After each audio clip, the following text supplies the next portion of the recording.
শান্তি হয়, সালাম দিলে শান্তি আসে। আজকে আমরা সালামটা শুধুমাত্র নিজের জন্য বানিয়ে নিয়েছি যে জামাইয়ের জন্য সালাম আশা করি। বউ কেন সালাম দেয় না, জামাই কেন সালাম দেয় না? অথচ আল্লাহ রাসূল সাল্লাল্লাহু আলাইহি ওয়াসাল্লাম বলে সালাম হলো উন্মুক্ত একটা আমল, সবার জন্য আমল। বাবা ছেলেকে সালাম দিবে, ছেলে বাবাকে সালাম দিবে, জামাই তার শ্বশুরকে সালাম দিবে, শ্বশুরও জামাইকে সালাম দিতে হবে। শুধুমাত্র শ্বশুর শাশুড়ি জামার মুখের দিকে তাকিয়ে থাকবে কতক্ষণ যে জামাই সালাম দেয়, এটা কিন্তু খাঁটি উম্মতের কি নয়, কাজ নয়। এজন্য সালাম হলো এটা ব্যাপক আমল, সবার জন্য উন্মুক্ত, সবার জন্য উন্মুক্ত। ছোটরা কতক্ষণে বড়দেরকে সালাম দেবে এই অপেক্ষায় থাকা এটা গুনাহের কাজ। কিসের কাজ? বর্তমান সমাজে এই সালাম নিয়ে অনেক ছোটরা লাঞ্ছিত হয় কিনা? এই ছেলেটা বেয়াদব, সালাম দেয় না, বলে কিনা? অথচ সালামটা আপনি দেন না কেন? আপনার দিলে সমস্যা কোথায়? আপনি যখন আগে সালাম দিবেন, আপনি বাবা হয়ে যখন ছেলেকে সালাম দিবেন, দেখবেন ছেলেটা লজ্জা পাবে, শরম পাবে, পাবে কিনা? যেদিন থেকে আপনি বাবা হয়ে ছেলেকে সালাম দিবেন, তারপর দিন থেকে দেখবেন ছেলেই আপনাকে আগে সালাম দিতেছে। কি দিতেছে? ছেলেই আপনাকে আগে সালাম দিতেছে। এজন্য সালাম হলো একটা ব্যাপক আমল, সালাম হলো একটা ব্যাপক আমল, এটা সবার জন্য উন্মুক্ত।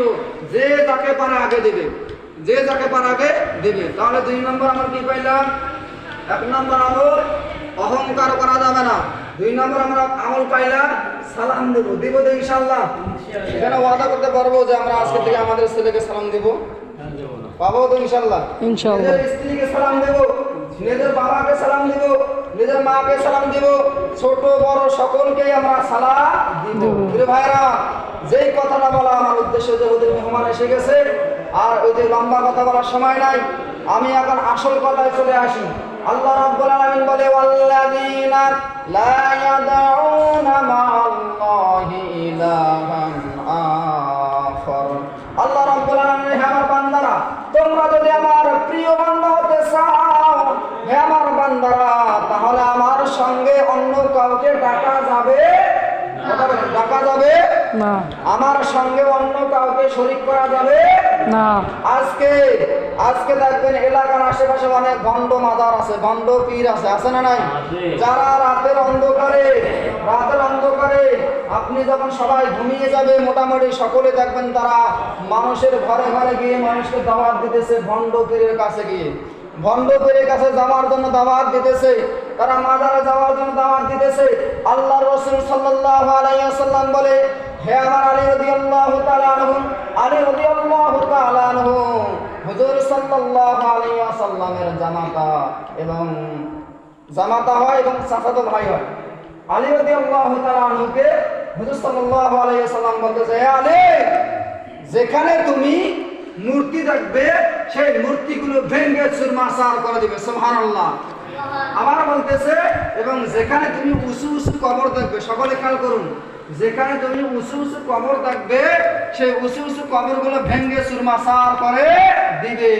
প্রিয় ভাইয়েরা, আমি আপনাদেরকে একটা প্রশ্ন করি, পৃথিবীর মধ্যে নবীদের থেকে আর কোনো বড় মানুষ আছে? নবীদের থেকে আর কোনো বড় মানুষ আছে? কোনদিন দেখছেন যে কোন নবীর কবরে মানুষ গিয়ে সেজদা করছে? কথা বলেন, যে সেজদার যোগ্য হয় তাহলে নবীরা হবে। কারা হবে? মানুষ যদি সেজদার যোগ্য হয়, সর্বপ্রথম সেজদার যোগ্য কারা হবে? নবীরা হবে।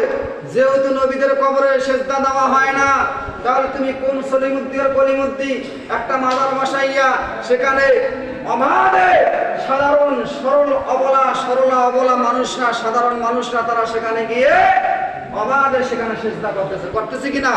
ইমানটা ধ্বংস করতেছে। এই যে 5 পীরের নামে মাজার রয়েছে, আমাদের মাঠের হাটের মাজার রয়েছে, এখানে একটা মাজার রয়েছে। এই মাজারের মধ্যে যত রকমের কুকর্ম আর অকর্ম করা হয়, এই দিকের মাজারগুলো মোটামুটি ভালো আছে। চট্টগ্রাম, আপনার সিলেট, আশেপাশে প্রত্যেকটা অলিতে গলিতে মাজার, প্রত্যেকটা অলিতে গলিতে মাজার। হাদিস শরীফের মধ্যে স্পষ্ট এসেছে, কোন কবরকে আকর্ষণীয়মূলক কোনো কাজ করা যাবে না, টাইলস লাগানো যাবে না, পাকা করা যাবে না, কোনো কবরের মধ্যে মোমবাতি লাগানো যাবে না, কোনো কবরে গিয়ে কোনো কিছু চাওয়া যাবে না, কোনো কবরের কাছে মহিলা মানুষ যাইতে পারবে না। আজকে আমাদের অভ্যাস হয়ে গেছে, বিরক্ত আছেন? না না না, বলেন বলেন হুজুর। চলবে? চলেন 10 চলেন, মিনিট, 10 মিনিট চলবে। পদ্মার শরীর পদ্মার আলোচনা আমাদের চলবে। উদ্দেশ্য হলো আমাদের ঈমানকে বাঁচা। ভাই আশেপাশে যেভাবে ভণ্ড পীরেরা, কাদিয়ানীরা, ভণ্ড ফেরকা, মাজার পূজারী, ভণ্ড পীরেরা যেভাবে সাধারণ মুসলমানদের পেছনে লেগে পড়েছে, ভাই আমাদের ঈমান, আমরা তো সাধারণ মানুষ, কোরআন হাদিস বুঝি না। আমরা হুজুররাই ঠিক মতো কোরআন হাদিস বুঝি না। আপনারা কি বুঝবেন? আপনারা কি বুঝবেন? হ্যাঁ, সাধারণ মানুষদের ঈমান যেভাবে ধ্বংস করা হইতেছে, আমরা আমাদের ঈমান নিয়ে হয়তোবা মরতে পারবো, কিন্তু আমাদের ভবিষ্যৎ প্রজন্ম যারা আসতেছে, আমাদের সন্তানরা, এরা এদের ঈমান নিয়ে যাইতে পারবে কিনা সন্দেহ রয়েছে। এরা এদের ঈমান নিয়ে যাইতে পারবে কিনা সন্দেহ রয়েছে। ঠিক কিনা বলেন না ভাই? প্রিয় ভাইয়েরা আমার, প্রিয় ভাইয়েরা আমার, আমাদের দায়িত্ব হলো আমাদের সন্তানদেরকে তারা যেন পাক্কা ঈমান নিয়ে কবরে যাইতে পারে, এরকম একটা পরিবেশ করে দেওয়া আমাদের দায়িত্ব। ঠিক কিনা? আমরা যেমন জন্ম দিলেই বাবা হওয়া যায় না, জন্ম দিলে কি হওয়া যায় না, জন্ম দিলেই বাবা হওয়া যায় না, জন্ম দিলেই মা হওয়া যায় না। একজন বাবার সর্বপ্রথম দায়িত্ব হলো, একজন মায়ের সর্বপ্রথম দায়িত্ব হলো তার সন্তানকে সর্বপ্রথম আল্লাহর সঙ্গে পরিচয় করিয়ে দেওয়া। এটা হলো বাবা মার সর্বপ্রথম দায়িত্ব। হযরত লোকমান আলাইহিস সালাম নাম শুনছেন? হযরত লোকমান আলাইহিস সালাম তিনি তার সন্তানকে বলতেছে, হে আমার বাবা, আমি তোমাকে কিছু নসিহত করি। দেখেন ভাই কত সুন্দর কথা। হযরত লোকমান আলাইহিস সালাম তার সন্তানকে অনেকগুলো নসিহত করেছেন, কিন্তু সর্বপ্রথম নসিহত যেটা করেছেন, সন্তানকে যেটা শিক্ষা দিয়েছেন, সেটা হলো আল্লাহর সঙ্গে পরিচয় করিয়ে দিয়েছেন। সুবহানাল্লাহ। সূরা লোকমানের মধ্যে লোকমান আলাইহিস সালাম বলে, ইয়া বুনাইয়া লা তুশরিক বিল্লাহ, হে আমার বাবা, খবরদার আল্লাহর সঙ্গে কাউকে তুমি শরীক করো না। কারণ তিনি বলে, ইন্না শিরকা লা যুলমুন আযীম, শিরক হলো সবচেয়ে মহা একটা অন্যায় কাজ, সবচেয়ে মহা একটা অন্যায় কাজ, যেই কাজটা করলে আল্লাহ রাব্বুল আলামিন কখনো কাউকে মাফ করবে না। প্রিয় ভাইয়েরা আমার, সেই শিরক নিয়ে যদি আমরা মরি, সেই শিরক নিয়ে যদি আমাদের সন্তানরা মারা যায়, সেই শিরক নিয়ে যদি আমাদের পুরো জন্ম তার সামনে আসতেছে, এরা যদি ইন্তেকাল করে, তাহলে বলেন আমাদের সন্তান জন্ম দিয়ে লাভ আছে? কথা বলেন না ভাই? সন্তান জন্ম দিয়ে লাভ আছে? কোনো লাভ নাই। কারণ সন্তান জন্ম দিলে তারা শিরক করে মারা যাচ্ছে, শিরক নিয়ে মরলে তারা জাহান্নামে যাইতেছে। অতএব ভাইরা আমার, এই সন্তান জন্ম দিয়ে লাভটা কি? প্রিয় ভাইরা আমার, এজন্য সাবধান থাকতে হবে, আমাদের ঈমানকে বাঁচাতে হবে। আমাদের সন্তানদের ঈমানকে বাঁচার জন্য সুন্দর একটা মাজার সম্বন্ধে আলোচনা করা হবে। হ্যাঁ, মাজার বলতেছে তো, সুন্দর একটা পরিবেশের ব্যবস্থা করিয়ে দিতে হবে। এটা বাবা মার জন্য কর্তব্য।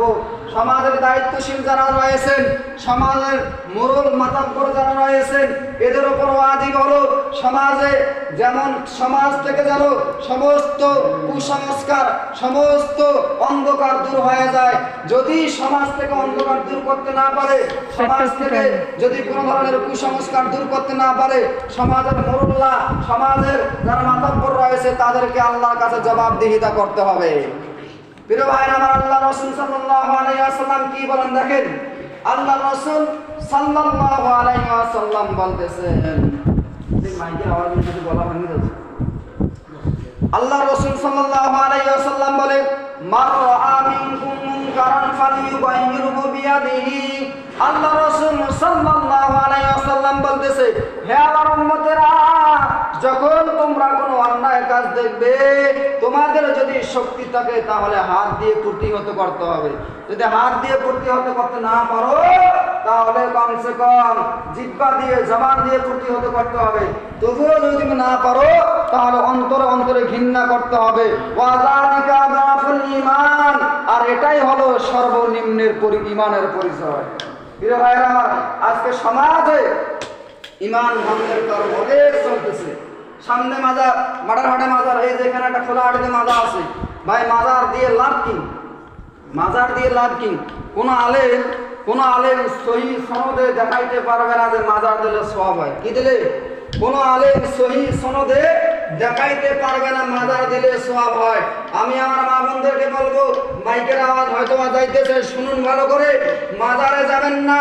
মাজারে যাওয়া মহিলাদের জন্য সম্পূর্ণ কবিরা গুনাহ। যে মহিলাদের বাচ্চা হয় না, অনেক মহিলা রয়েছে তারা বাচ্চা নেওয়ার জন্য ভণ্ড পীরের কাছে গিয়ে দোয়া চায়। অনেক মহিলা রয়েছে তারা বাচ্চা হয় না, বাচ্চা নেওয়ার জন্য বাবার দরবারে গিয়ে সেজদা করে বাবাকে, বাবার কাছে দোয়া চায়, বাবার কাছে সন্তান চায়, নাউজুবিল্লাহ। আবার অনেক মহিলা আছে, ওই যে 5 পীরের মাজার রয়েছে, আমি অসংখ্যবার দেখেছি, স্বয়ং নিজের চোখে আমি দেখেছি অসংখ্য মানুষ সেই 5 পীরের মাজারে গিয়ে তাদের ঈমান হারা হচ্ছে। তারা যায় মুসলমান হয়ে, 5 পীরের মাজারে তারা মুসলমান হয়ে যাইতেছে, কিন্তু ঘুরে আসতেছে তারা কাফের হয়ে, নাউজুবিল্লাহ। ভাই এই দুঃখ, ভাই এই দুঃখ আর কাকে বলবো ভাই? ভাইয়েরা আমার একটা কথা খেয়াল রাখবেন, একজন মানুষ চোখের সামনে যখন আগুনে পড়ে, দেখবেন তাকে বাঁচানোর জন্য আমরা অনেক চেষ্টা করি কিনা? আমাদের অন্তরটা ধাউ ধাউ করে জ্বলে, হায় হায় হায় হায়, ওই যে আগুনের মধ্যে জ্বলতেছে, তাকে বাঁচানোর জন্য আমরা অনেক চেষ্টা করি, কিন্তু ওই লোকটা মরণের পরে যে সে চিরস্থায়ীভাবে জাহান্নামে যাওয়ার জন্য নিজেকে প্রস্তুত করতেছে, মাজারে গিয়ে সেজদা করতেছে, ভণ্ড পীরের দরবারে গিয়ে তাদের পায়ে সেজদা করতেছে। আমার ভাইয়েরা, আমার প্রশ্ন হলো ওই যে সামনাসামনি দেখে যদি তাদেরকে আমরা বাঁচানোর জন্য চেষ্টা করি, কিন্তু এটা অনন্ত জিন্দিগির জন্য তারা যে জাহান্নামে যাইতেছে, তাহলে আমাদেরকে দায়িত্ব নয় তাদেরকে বাঁচানো? অবশ্যই দায়িত্ব। এজন্য আমরা ওলামায়ে কেরামগণ আমরা ইসলাহি বয়ানের আয়োজন করেছি। প্রত্যেক মাসে ইসলাহি বয়ান হবে। আশেপাশে যত মসজিদ রয়েছে সমস্ত মসজিদের মধ্যে ইসলাহি বয়ানের আয়োজন করা। ইঞ্জিনটা মধ্যে ঢুকো, এটা এখন পার্সিয়ালি তুলি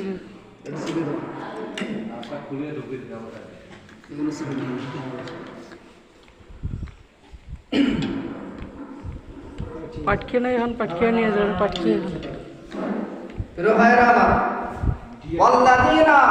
যেটা বলতেছিলাম, আল্লাহ বলে আমার প্রিয় বান্দা হতে হলে আমার সঙ্গে কাউকে শরীক করা যাবে না, আমার সাথে অন্য কোনো ইলাহাকে ডাকা যাবে না। আমরা যারা এগুলো করি, মাজারে যাই, আমি অনুরোধ বলতেছি মাজারে যাওয়া বন্ধ করুন।